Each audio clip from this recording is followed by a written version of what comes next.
ថ្ងៃនេះនាងខ្ញុំមកចែករំលែកបងប្អូនពីរបៀបធ្វើបុកត្រីខញ៉ាំជាមួយនឹងបន្លែរសជាតិគេឡើងឆ្ងាញ់មុននឹងឈានចូលដល់វិធីធ្វើសូមបងប្អូនជួយ share វីដេអូមួយនេះឲ្យបានច្រើនផងដែរសម្រាប់គ្រឿងផ្សំគឺខ្ញុំមានទឹកត្រីប៊ីចេងស្ករសជាមួយនឹងម្សៅស៊ុបរ៉ូឌីមានម្ទេសខ្ទឹមសខ្ទឹមក្រហមក្រូចឆ្មាម្ទេសចូលចិត្តច្រើនក៏ដាក់ច្រើនទៅជាមួយនឹងត្រីខកំប៉ុង5ម៉ាអីក៏បានបន្លែគឺខ្ញុំមានស្តៃគួរមានស្ពៃក្តោបមានស្ពៃបន្តិចមកមានតសក់មានត្រប់មានស្នៀតពោតជាមួយនឹងពពីបន្តិចចង់បន្ថែមបន្លែផ្សេងពីនេះទៀតក៏បានដែរសម្រាប់យើងញ៉ាំខ្លួនឯងចូលចិត្តអីដាក់ហ្នឹងទៅបន្លែទាំងអស់ហ្នឹងខ្ញុំញ៉ាំឆៅទាំងអស់អត់តែស្នៀតពោតទេដែលម៉ាក់ខ្ញុំគាត់យកទៅស្ងោរឆ្អិនសិនណាខ្ទឹមសជាមួយម្ទេសនិងខ្ទឹមក្រហមមុននឹងយកទៅបុកហ្នឹងគឺត្រូវលីងឲ្យឈ្ងុយជាមុនសិនដាក់ខ្ទឹមសខ្ទឹមក្រហមជាមួយនឹងម្ទេសចូលទៅក្នុងខ្ទះហើយដាក់ទឹកលីងរហូត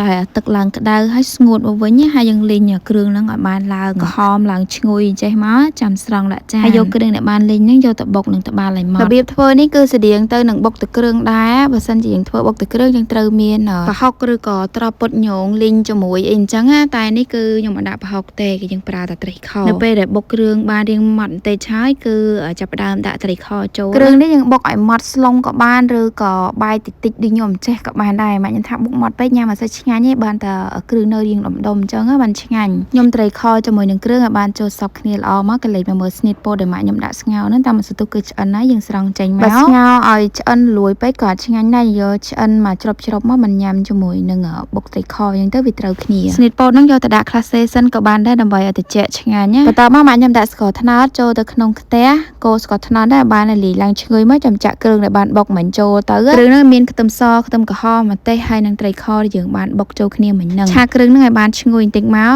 លេងឲ្យវារៀងស្ងួនបន្តិចចាំចាក់ទឹកត្រីខដែលនៅចាននៅសល់ហ្នឹងចូលហ្មងបើអត់ប្រើទឹកត្រីខហ្នឹងទេបុកត្រីខយើងអត់ឆ្ងាញ់ទេព្រោះវាជាតិនឹងទឹកត្រីខនឹងឯងឆាគ្រឿងជាមួយនឹងទឹកត្រីខហ្នឹងឲ្យបានចូលសព្វបន្តិចហើយម៉ាក់ខ្ញុំបន្ថែមទឹកទៅបន្តិចដើម្បីរំងាស់គ្រឿងទាំងអស់ហ្នឹងឲ្យបានចូលសព្វគ្នាល្អណាដល់ទឹកហើយកូរឲ្យសព្វពេលពុះគឺចាប់ផ្ដើមបន្ថែមគ្រឿងក៏មានប៊ីចេងជាមួយនឹងម្សៅស៊ុបរ៉ូឌីដាក់ស្ករសចូលជាមួយនឹងទឹកត្រីបន្តិចព្រោះថាមុនហ្នឹងយើងដាក់ស្ករត្នោតហើយដែរអញ្ចឹងបន្ថែមស្ករតែបន្តិចទៅបានហើយកូរគ្រឿងទាំងអស់ហ្នឹងឲ្យបានរលាយសព្វល្អរសជាតិគឺភ្លក់ទៅតាមចំណូលចិត្តនៅពេលដែលដាក់គ្រឿងសព្វហើយភ្លក់ត្រូវរសជាតិអស់ហើយចុងក្រោយគេគឺច្របាច់ក្រូចឆ្មាចូលចំពោះក្រូចឆ្មានេះចង់ជូរប៉ុណ្ណាច្របាច់ប៉ុណ្ណឹងទៅច្របាច់ក្រូចឆ្មាហើយយើងកូរឲ្យសព្វភ្លក់មើលទៅជូរប៉ុណ្ណាដែលយើងចង់បានហើយកូរឲ្យសព្វហើយយើងបើកភ្លើងតិចទុកឲ្យបុកត្រីខរបស់យើងនឹងរៀងរីងទឹកបន្តិចព្រោះថាមួយមុខនេះគេញ៉ាំរៀងប៉ែក